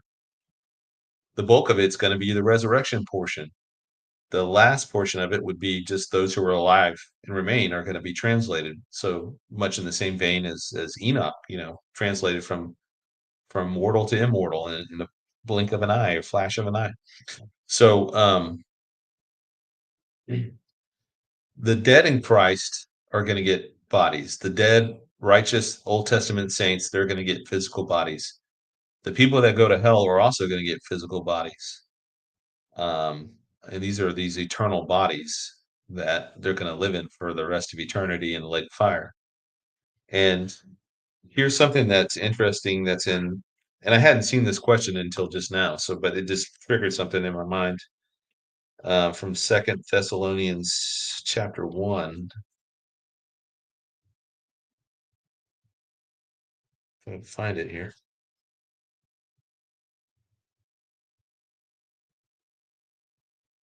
So chapter 1.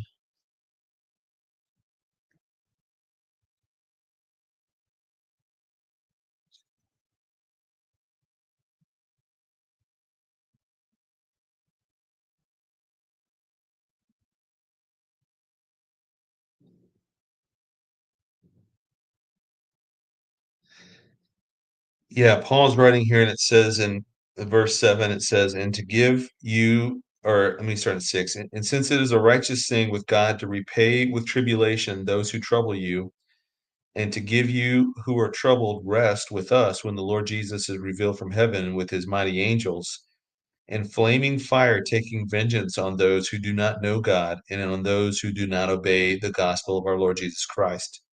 And these shall be punished with everlasting destruction from the presence of the Lord and from the glory of his power, when he comes in that day to be glorified in his saints and to be admired among all those who believe, because of our testimony among you was believed.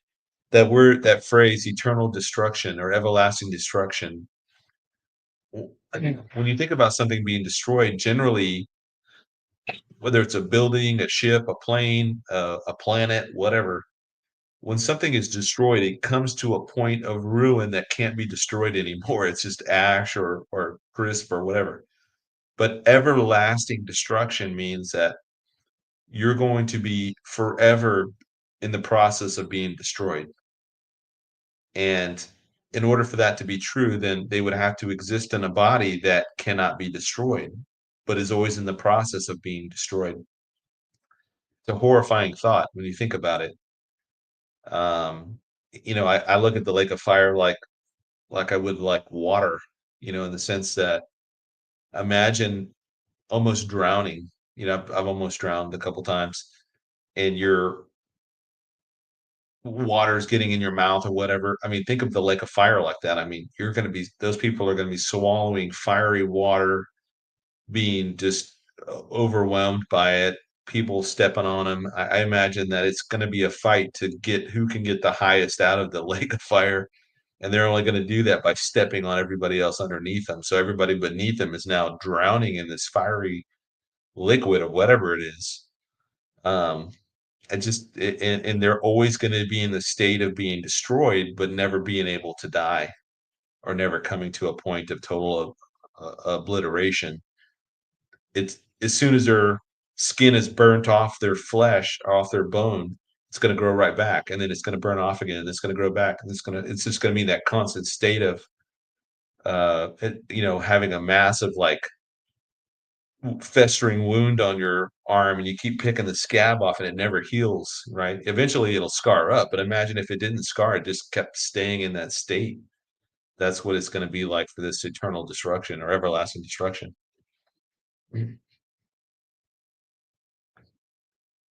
Okay, hopefully that helps. From Nicolette, there is Gog Magog of London. They are keepers there. I was wondering if maybe that was what talks about in the Bible. So instead of Russia, its leader could be England instead.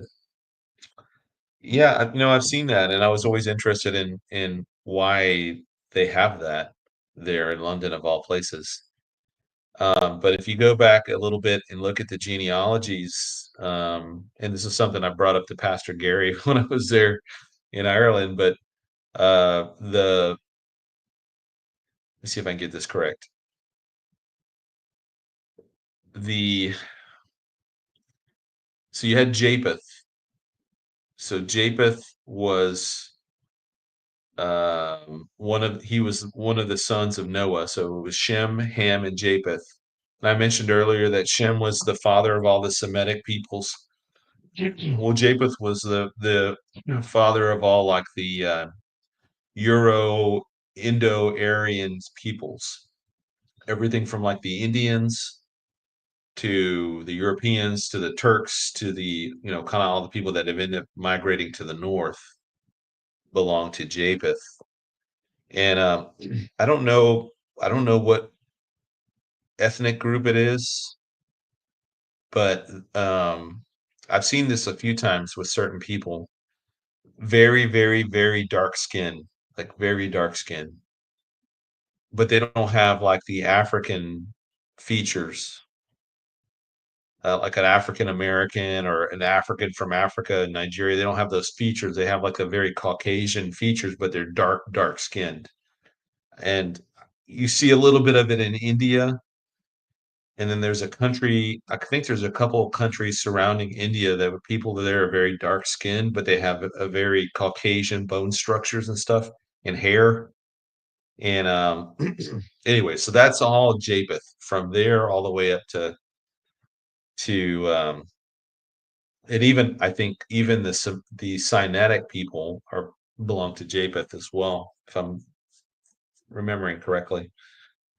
But one of the grandsons of Noah was Magog, and there was Magog. Hold on, there's Magog, and I go to Genesis 10 real quick.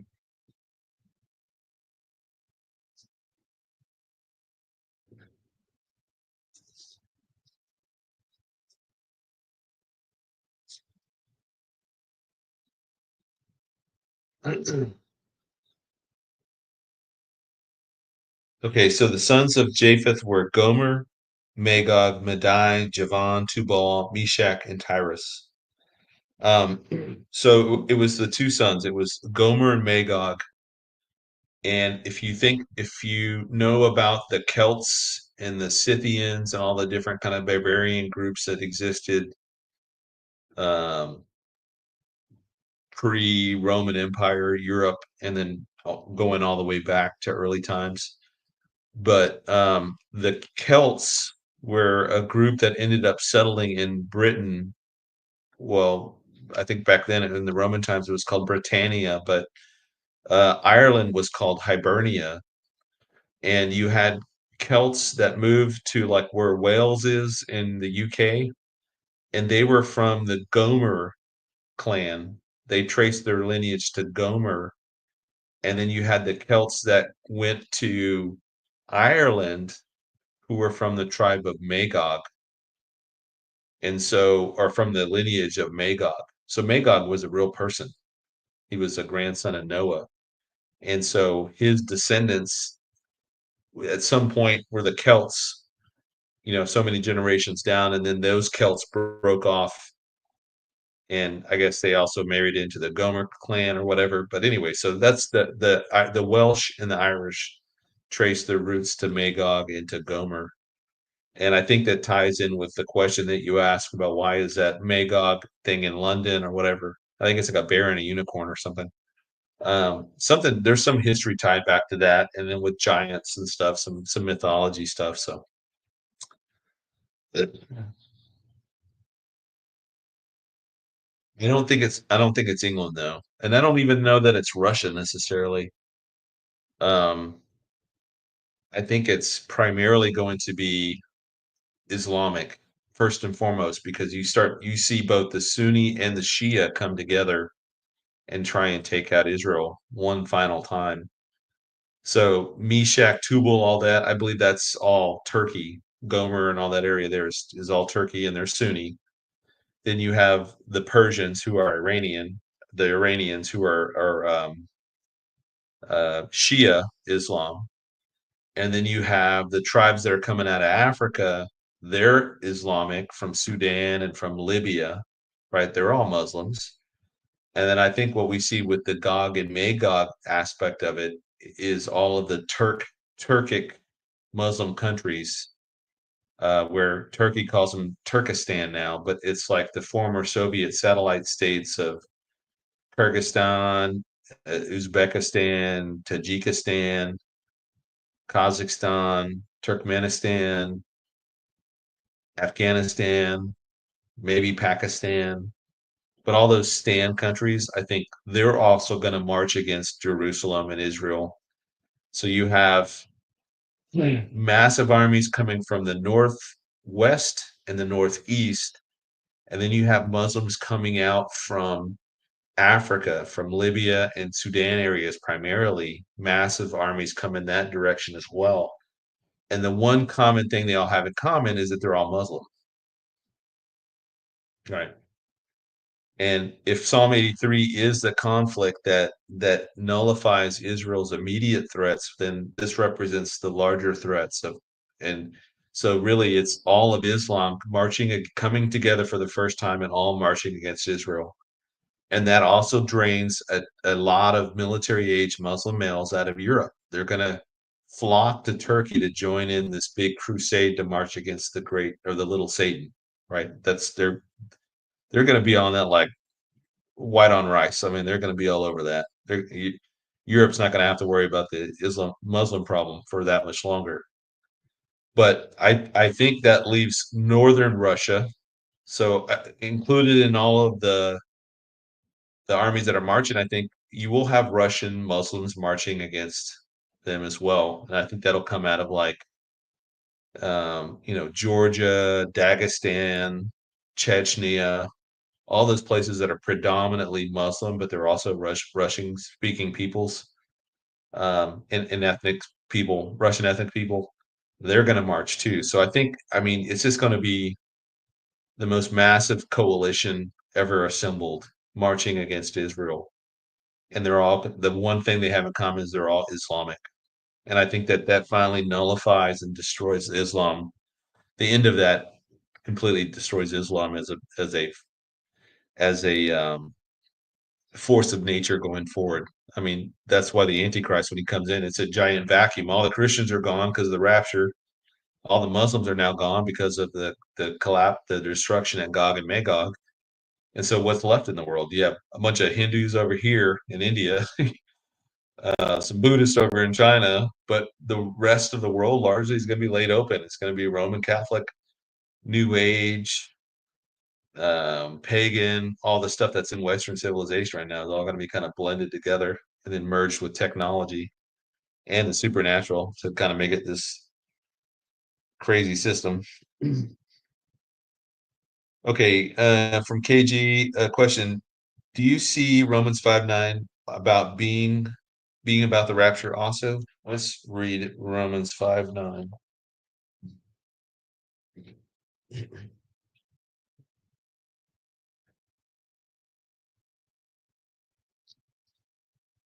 Romans 5:9.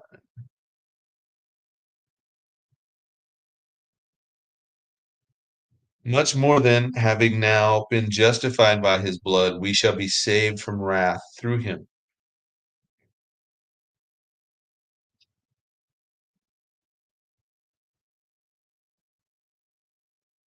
I would say that that's probably implying the rapture. It's not a direct, uh, it's not a very clear in the sense of like you could absolutely pinpoint that to the rapture, but in a general sense, yes, it's true. We're going to be saved from both the wrath that's coming on the earth as well as the wrath that we would face if we died without Christ. I don't know if I considered that. I put in there for Romans, the passage I considered to be in dealing with the rapture in Romans was Romans 8:23, Romans 8:30, and then 11:25 with those passages. So I never looked at Romans 5:9 necessarily as a specific, but it could be. I mean, absolutely could be. Okay.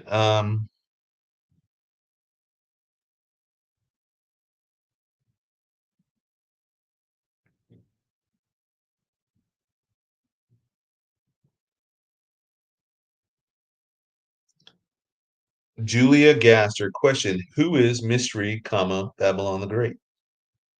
That is a great question, and one that apparently I've caused a great deal of controversy over with certain people because I'm looking at the potential of the US being Mystery Babylon. I'm not saying I'm specific dogmatically on that. I'm just saying that I'm looking at a lot of different things right now in regard to Mystery Babylon. Um, I've heard compelling arguments from a number of different positions. I think the out of all the positions of Mystery Babylon, the weakest, in my opinion, is the traditional view of Iraq being Mystery Babylon again.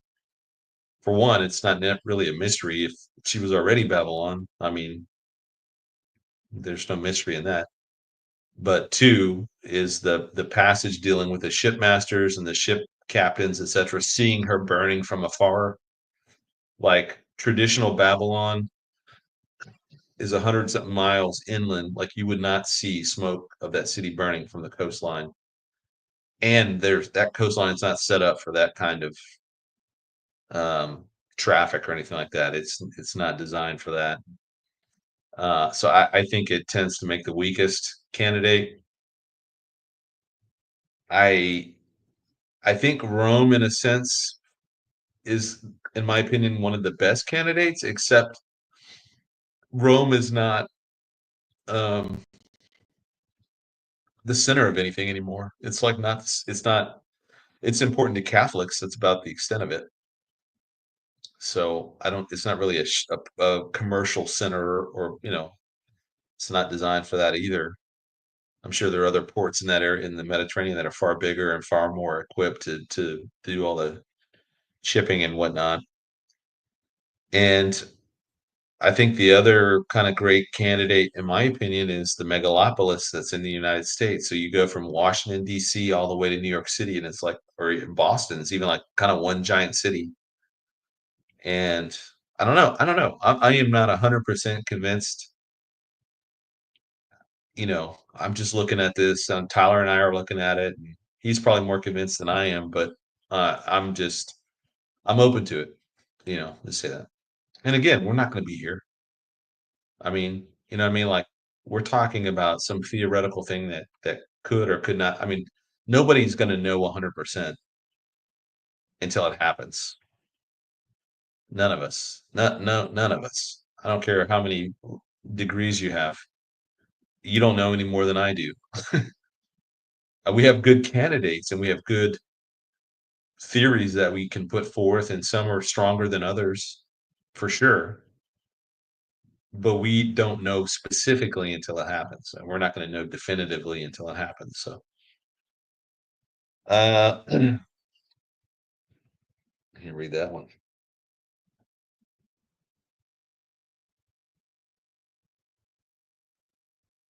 Oh, okay. From Ruth. Hey, do you think we will all speak Hebrew after the rapture? I do, actually. I think that, I mean, we're all going to speak. You know what? I'll take that back. I think we'll be polyglots, like we'll be able to speak every language. I don't know that languages and our distinctions from here and now are going to be completely erased going forward into eternity. Like if you're black now and you're from Nigeria and you have a Nigerian accent and you're a Christian, are you going to just, or are we all going to look the same going into eternity future? I don't think so. I think we'll all be the perfect versions of ourselves, whatever that's going to look like. You already know what I think I'm going to look like, but you know what I mean? Like everybody's going to be the perfect version of themselves. So if you're the perfect version of Ivanovsky, you're a Russian, I think you'll still have that accent and you'll still be able to understand Russian, but everybody will understand every language if we all speak different languages. Um, but will there be one pure true language or whatever? And that I think that's going to be Hebrew.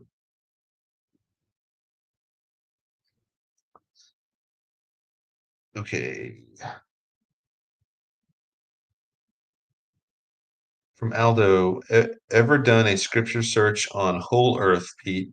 Eye opening on Rapture. If you have not, I have not. I'll have to definitely do that. Whole earth. I thought you were going to go somewhere else with that. You know, instead of from Becky. Question. Sometimes when watchmen talk about what things will be like after the rapture, they make it sound like it could look somewhat normal. After things settle down, how can that be?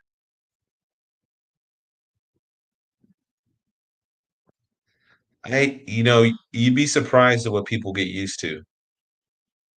I mean, if you lived in Gaza for the last 20 years, I'm sure you would be used to the what life's like in Gaza, or if you lived in sub-Saharan Africa or Siberia or whatever, we get used to certain things. With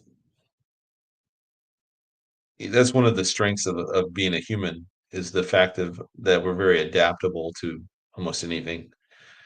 And I think the shock is going to come from 1 second after the rapture all the way up until about 2 months after the rapture, maybe 3 months. And what I mean by that is throwing that kind of change into the world that we live in is going to be catastrophic, no matter how you skin that cat. Just from the vehicle accidents alone, I mean, it's going to overwhelm every system that we have, at least in America. So beyond all of the immediate um, catastrophes that come because of the rapture itself, the event itself, I think there's going to be a period of societal breakdown. I think things are going to fall apart. I think the enemies of Israel are going to take that opportunity to say, "Hey, look what's going on over there. They're all falling apart. This is a great time to attack Israel." And so they're going to rally every Muslim worldwide, just like in Turkey back at the beginning of January, they had this huge rally because they had just taken over Syria, um, and they had the Hagia Sophia, which is the church that was there in Constantinople when it was called Constantinople. And then they have that place, whatever that temple is there in Syria that they conquered this new group that took over HTS. And then the next one was Jerusalem. So I think very much they're projecting what they intend to do, which is the next target's going to be Jerusalem. They're just waiting on the right crisis, and I think that the rapture is going to introduce that crisis. Now, say 3 months after the rapture, I think the powers that be are going to want to very quickly get control of the world. And I think this is where we see the rise of the 10 kings or 10 guys that stand up and say, "Hey, I have the means, I have the technology to begin bringing law and order back to this place, wherever that's going to be." And that's when we're going to start to see people wanting to return to some kind of normalcy. And so there will be normal um, for a very brief period of time after that starts to after they're able to start securing places and then making expanding out their security apparatuses and stuff and basically reclaiming the earth. Reclaim every country's reclaiming control over key areas, industries, national security things, missile silos, etc. They're going to start securing all that stuff. And I think from there, that's where there's going to be some normalcy until the judgments start happening. So I don't think that the first half of the tribulation is a bed of roses, and the last half is really bad. I think it's all going to be bad, but it's going to be bad for different people in different places for different things. It's not going to just be like it's all good in Europe and then everywhere else in the world it's going to be sucking. I think that I think if you're a Christian, or not a Christian, but a tribulation saint during this time period, it's going to be very bad for you.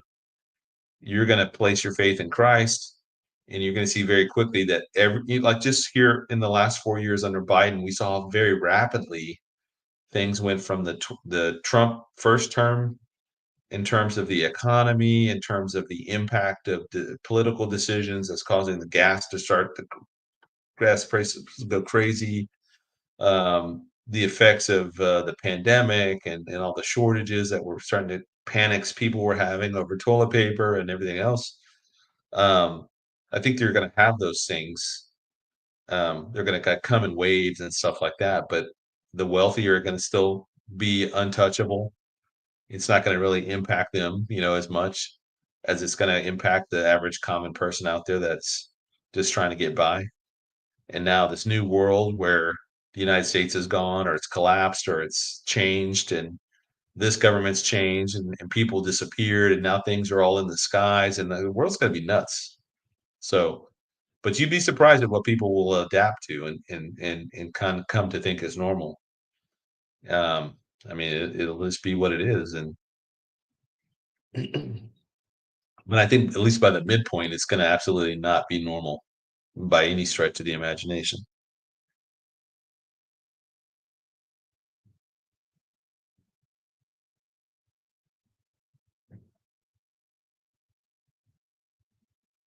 AHR, tried asking this on Monday. If we will be changed before the millennium, how will the humans that go into the millennium see us if we can't see the supernatural?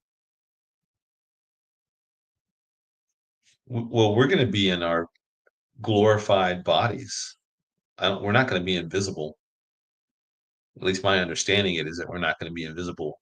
John in First John 3 writes that I'll just read it.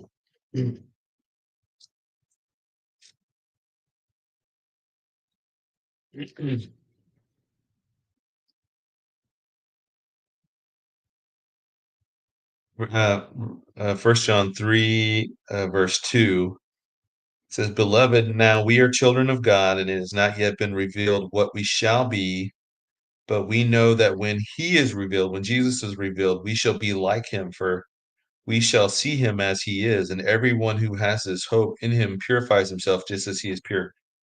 Um, so if you think about how Christ was after his resurrection, he could change his appearance or modify his appearance in the sense that you couldn't recognize him right away. He did that with, I think it was Mary or Martha, one of the two ladies at the tomb who thought he was a gardener.